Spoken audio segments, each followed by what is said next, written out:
so much, and it is really fun to be here. I have loved hearing the other people talk today and to hear our stories, and so much of what we have to say is familiar. It's, you know, things just kind of happen in your life and lead you from one place to another. And what you wind up being may not be at all what you started out or what you thought you wanted to start out to be. I love to tell my story. Beth Kaiser had a lot to do with my story in a very indirect way here at Guilford College, and I'll tell you about that in a minute. But I would love to share something with you first. I won an Alumni Excellence Award maybe 12 or 13 years ago here at Guilford, and I found remarks that I made that day. And they are just as true now. I feel exactly now as I did then, this much further along in my journey. So I want to read you just a couple of paragraphs of what I said then. When I think of Guilford College, one word comes to mind: granola. I loved the hobbits, the hippies, the bearded, long-haired guys, and the girls who wore no makeup. I never looked like a granola, but in my heart, I was one of them. Granolas cared about the earth. They cried, "No nukes." They drank herbal tea. They were real. And that is what Guilford taught me to be, a real person, a woman with a heart and a brain. Guilford opened my eyes to other parts of the world and other philosophies about life and love. Guilford taught me tolerance. The dictionary defines tolerance as sympathy or indulgence of beliefs and practices differing from one's own. It doesn't say anything about approval of those practices. Tolerance may not always be politically correct, but it's the way that I peacefully exist with others. I believe that I am a fair journalist today because I learned the art of tolerance here at Guilford College. And it's such a joy to have my own daughter here as a freshman at Guilford and to see so many of the principles that were important when I was here and important when my mother was here 30 years before I was here, to see that that still continues through this campus and that that's what's important about growing people here to be our future leaders and to make an impact on the world.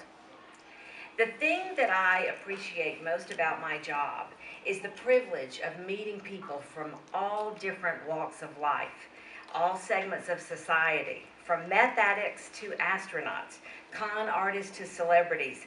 Everybody has a story, and so often I get to share those stories and hopefully inspire others. I had a fabulous opportunity to go to Central America and do a documentary about a medical mission trip, and I won a really nice award for that. I won a Murrow Award, which is a really big deal in my industry. I did a story one time about a homeless veteran years ago who was living in his car because the VA wasn't provided services, and this was way before this big VA scandal that we've been in this year, long ago.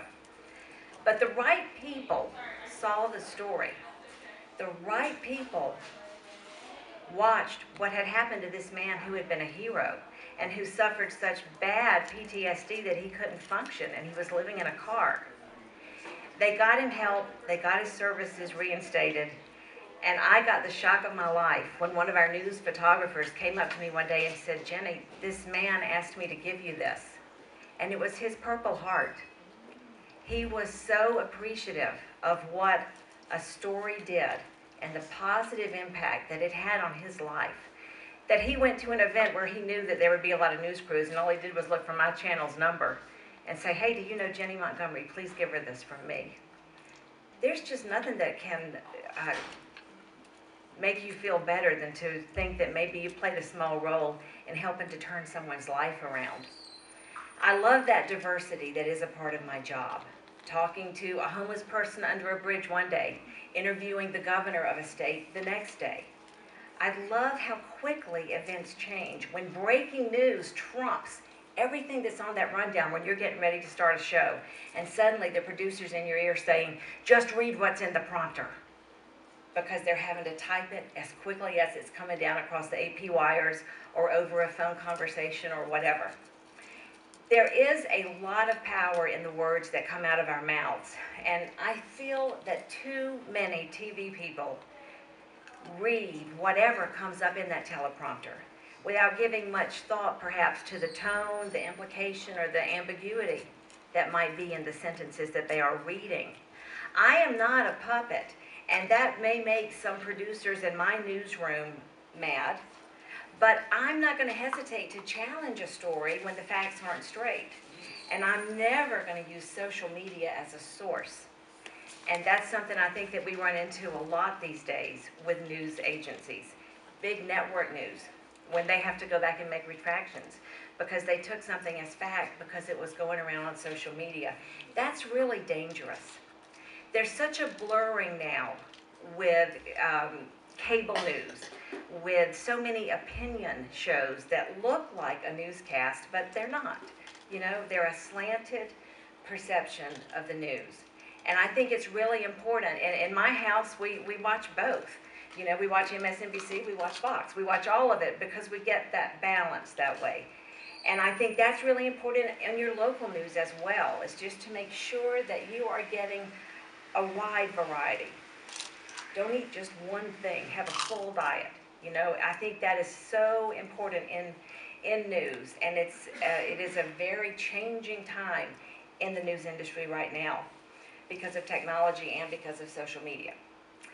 I deal with sexism issues on a regular basis, and helping alleviate that sexism is about impossible. I'm on a team with 3 men, and it's been that way for 2 decades. It's 1 woman and 3 men, and I deal with perception issues and with sexism regularly, and women today are going to deal with it just like they did decades ago, which is too bad. I help cultivate a newsroom with a sensitivity, though, to sexist thinking. At least I try to do that, to keep them from using sexist language, and that can be a very daunting task. Rewriting copy to say firefighters and police officers instead of firemen and policemen, and then justifying rewrites to a 20-something producer who's mad that I changed a story to try to make a young woman understand, you know, firefighter, we got a lot of women fighting fires, you know. That makes me crazy that we have young women coming into the workplace and into a newsroom with such a traditionalist mindset. Producers do have the power to put stories in a newscast, and they determine what gets shared with viewers or with readers. But sometimes they put a really different spin on a story to make it sexy, especially in TV, to make it teasable. You see that little 5-second clip come on and they say something and you're like, ooh, I can't turn, I've got to wait and see this. I find too often that that kind of a tease is simply a way to exploit someone's pain. And that's where I'm really going to draw the line. And that's where I'm going to perhaps not necessarily say the words that are in the prompter in front of me, because it is far more important to me to realize that there are people behind that pain. I think so often of a story that happened years ago in a little town across the river from where I live in Augusta, Georgia. There was a mass shooting at a Department of Children's Services. It's DSS in South Carolina. 4 people were killed inside this office. Now, if it had been 10 years later, all of the network newscasts would have been there, and you know, it would have been a big breaking news. This was just a little bit before that kind of an intense news cycle started, where everybody converges on one place, and you just have that wall-to-wall coverage. But while in the hours that I was there with a photographer, and we had different reporters covering different angles of it, I was talking to 2 little boys, and my cameraman was rolling on video of them. We were going to need something to go on the newscast, and we weren't getting any official sound yet. While we were talking, one little boy who was about 8 said, well, gosh, if my daddy's been shot, I may have to be the man of the family now. Nobody really knew what had happened at this time. They just knew that families of people who worked inside that building had been called to the parking lot, and there was yellow tape everywhere, and all the cops were staying inside except the ones who were guarding at the yellow line saying nobody can come forward. And as the day moved on, it turned out that these little boys, their dad was one of the counselors who was shot and killed that day. Now, when I went back to the newsroom, I had to make a decision, quietly, privately. I knew that if our news director knew I had these little boys saying, gosh, if my daddy gets killed, I might have to be the man of the family. I just knew in their minds that little soundbite was going to open a newscast. You know, fateful words. A little child, you know, sees into the future. I could just imagine the horrible things they were going to do with this. So I quietly got into the newsroom and I blacked that part of the tape. I just erased the video with the little boys because I wanted to protect them from being exploited at a time that I knew was a terribly tragic time for them. So that's the kind of situation that you find yourself in where you just have to make a decision. Am I going to let this happen, or am I going to take the high ground?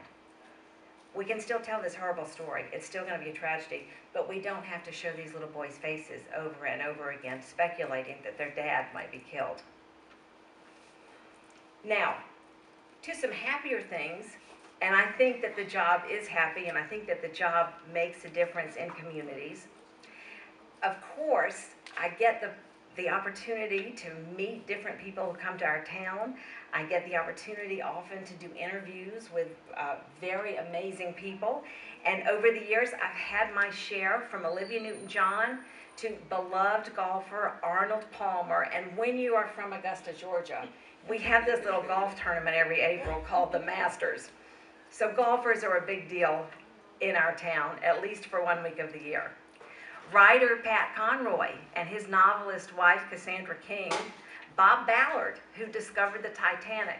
And the saddest thing for me about that was that my dad isn't with us anymore to have seen that interview. He was crazy about the Titanic, and he would have loved knowing that I got to meet Bob Ballard.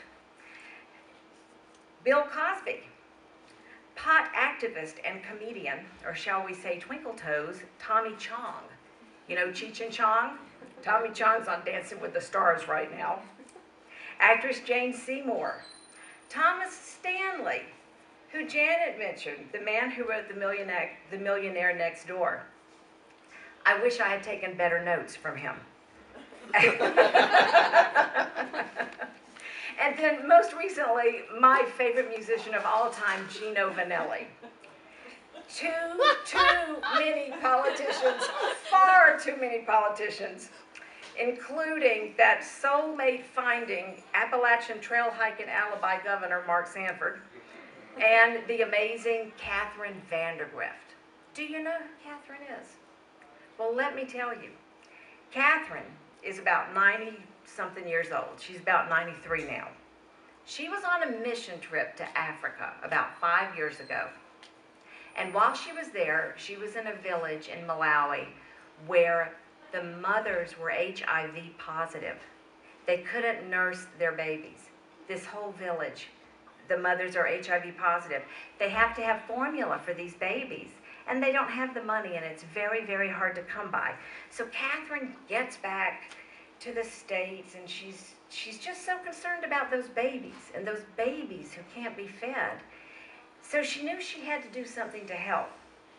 So Catherine Vandergrift got the ladies in her circle at the First Presbyterian Church to start crocheting these little ribbon necklaces. And they were a hit. And they started selling them at their church for $5. Well, other people started seeing these ribbon necklaces, these crocheted necklaces in all different colors and different textures. And they would show up at different crafts fairs, arts fairs around, the area, church bazaars. They're $5. People would buy them. Eventually, other church circles were like, well, let us make some of these as our project, and we'll give them to your church.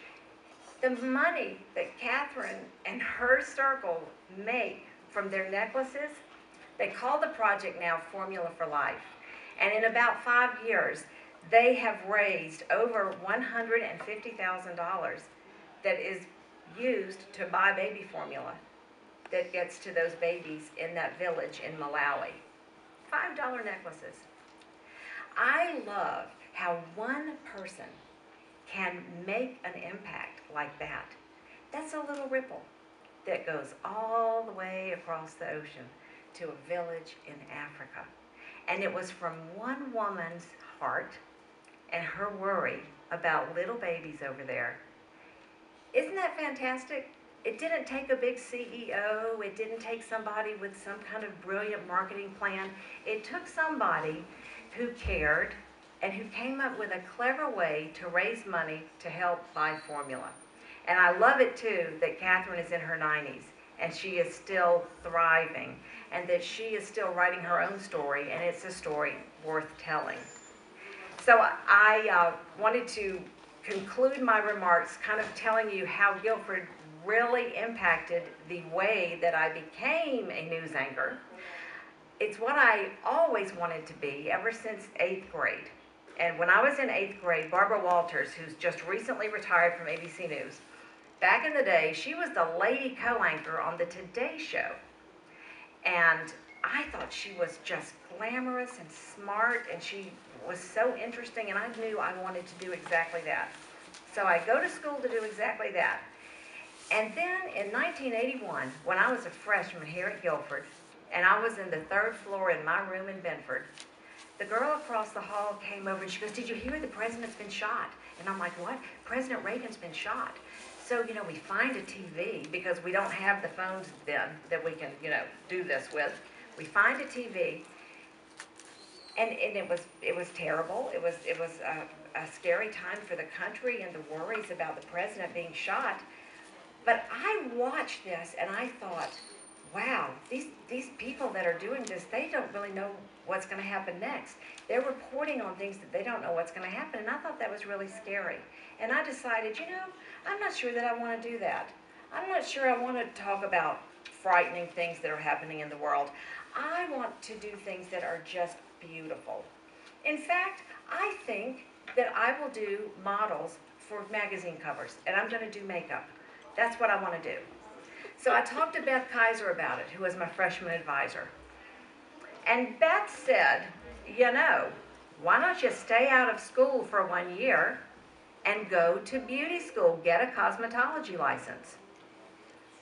Well, that was different. I'd never thought about that before. And I think maybe she was challenging me a little bit. But I went home and I told my mother, who just happened to sit down in the middle of my talk, "Hi, Mama." Thanks for joining us. Thank you. We're glad you're here. But you know the story, so at least you're caught up. So I told my mother I was going to stay out a year and go to Piedmont Beauty College and learn how to do hair and makeup because I wanted to do makeup for magazine covers. Well, Mama about had a stroke. But my father was my ally in all of this, and he said to her at the time, she will always have a skill. She will always have a skill that she can use.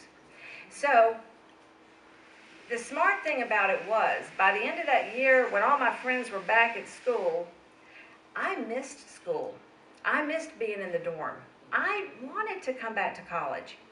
So I realized I really had to get back and make that decision to begin with. Yes, I want college. So I had my little real-world experience working in a salon, and when I came back to Guilford the next year, I had a way to make my spending money. And any of you who were here in the mid-'80s might remember there was a sign-up sheet on a door in a dorm where a girl would cut hair. And you would put your name on a little line if you wanted a $5 haircut. So for 3 years, I made my spending money at Guilford, and I continued practicing these haircutting skills. A week after graduation, I had my psychology degree in one hand because Beth eventually steered me into psychology, and that was a good fit. And I had this cosmetology license, and oh, by the way, I had studied abroad. So while I was in London, I did night school at Vidal Sassoon Academy and had really fancy credentials to add to this cosmetology license. And I started working in a salon in Spartanburg, and before I knew it, I had a lot of people coming to me for haircuts. And before I knew it, a television station said, hey, we really would like to do a contest, and people would come.